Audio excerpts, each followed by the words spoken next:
Hey everyone, it's Strange Michael. I hope you're doing well today, and I have a review here for a movie that I am so glad I watched. It's a newer film from this year, 2024, and I've wanted to see it so badly. It sounded like my kind of movie, and plus I was in Tennessee this past week, and last night I rented it on the final night, and that environment was me and my wife in a cabin in the dark-ass woods of Tennessee. And this movie mostly is the same exact setting, just not in Tennessee. This is an Irish horror film called Oddity. It's about an hour and 40 minutes long. It came out this year, like I said, and man, I'm gonna tell you, it was so effective, and it was so much fun, and I would say mostly it's great. I would recommend it to all of you immediately from the get-go without you knowing anything. Just know that I loved it. Aside from a little nitpick, that's about it, but man, was this an effective, creepy-ass movie.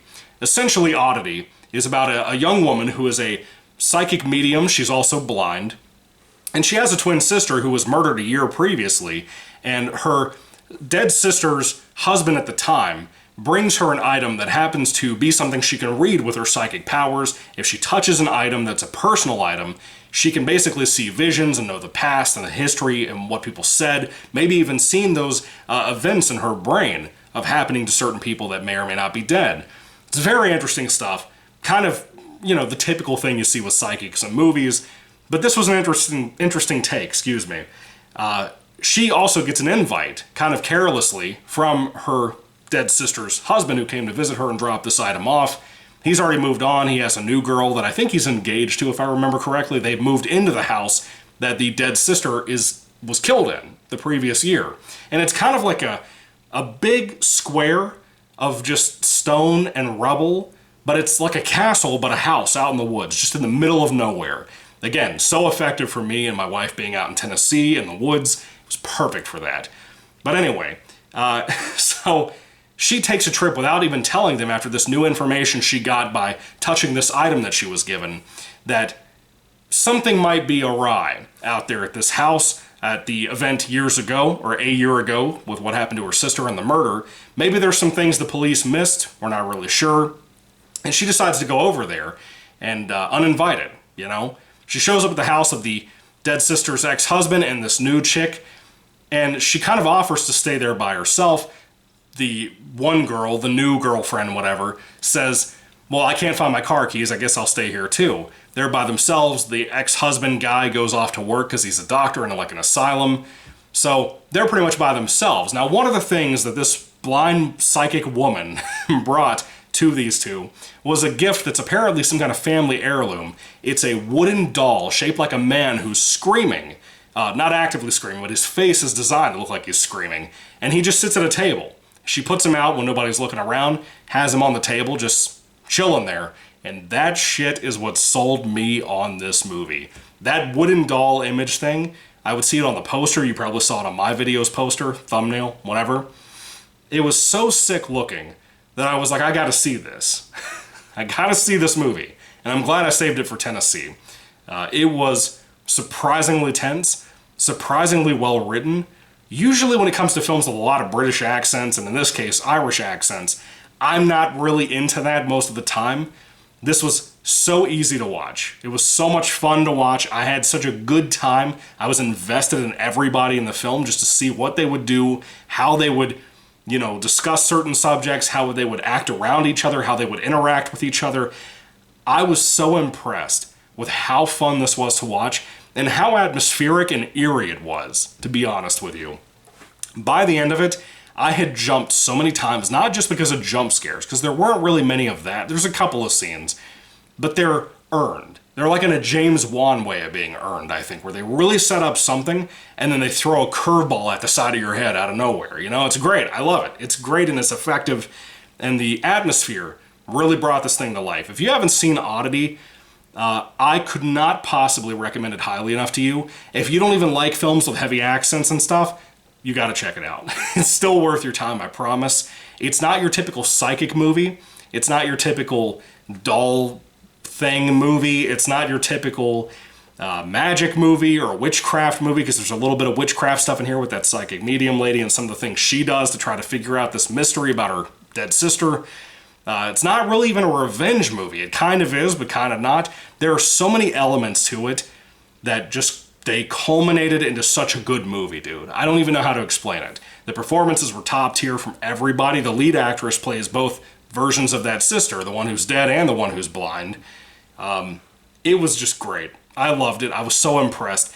Now I have to get to my nitpicks. I wish the musical score was even more profound than it was. It was good for what it was, but I wish it had been more, you know? The second thing I gotta complain about is I am so sick of horror movies not giving me a super, super satisfying last couple of moments on the screen. There is a few things that should have happened to some really dubious, devious, evil people in this movie, and nothing happened to them at the end of it. And I'm pretty pissed off about that, to be honest. I know it's horror. We had to have a bittersweet kind of taste at the end of our movies. I don't know. I like that. I don't mind that, but I also hate that. You know, when you watch something like The Exorcist, Reagan lives, the little girl possessed lives, she's free. The priests who did everything they could to sacrifice their lives for her end up dying, both of them, you know? And it's, I don't mind that kind of bittersweet. I don't mind dark endings, for that matter. It's just this needed a better ending than what it had. I think it really would have solved a lot of the problems that I have at the end of the film. But overall, I think it was fantastic to watch. It had so much going for it with, again, the atmosphere and everything. There wasn't really any CGI. Pretty much everything was practical. There is a moment involving the doll man that is a little hokey, to be honest with you. But man, most of him, most scenes involving that thing, just being in the background, sitting at a dinner table, not moving, just chilling there, a lot of this stuff. Super effective, super fun, and I loved it. I might even buy a copy of this for my collection. I haven't really decided yet. If there was like for sure an alternative ending on like the DVD Blu-ray combo or whatever, I'd buy it in a heartbeat. By the way, I think Shudder put this out, which is another thing too, that just adds to the credibility of it, because I really like a lot of their films they put out.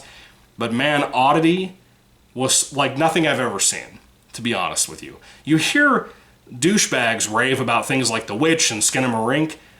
This is where it's at. This is a good mix between regular, streamlined horror film and a little tad bit of art house. Just a tad bit. Not enough to piss people off. Not enough to bother people in a way that they don't really have an ending, or, you know, just as another curveball, people always saying like all of these constant horror films of people, the whole thing was a nightmare in their head. They had a bad dream. They were actually dead the whole time.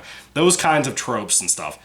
I get sick of seeing that shit. And this is a great example of a movie that could have done something like that. It didn't. And I like that. That little tad bit of art house and the way the film was beautifully shot, it just added so much to Oddity. It was great, man. I recommend this so much. I could not stop talking about it since last night to my poor wife. Called my mom today. I told her about it a bunch and told her how much she needed to see it. She ain't gonna watch it, but she should have.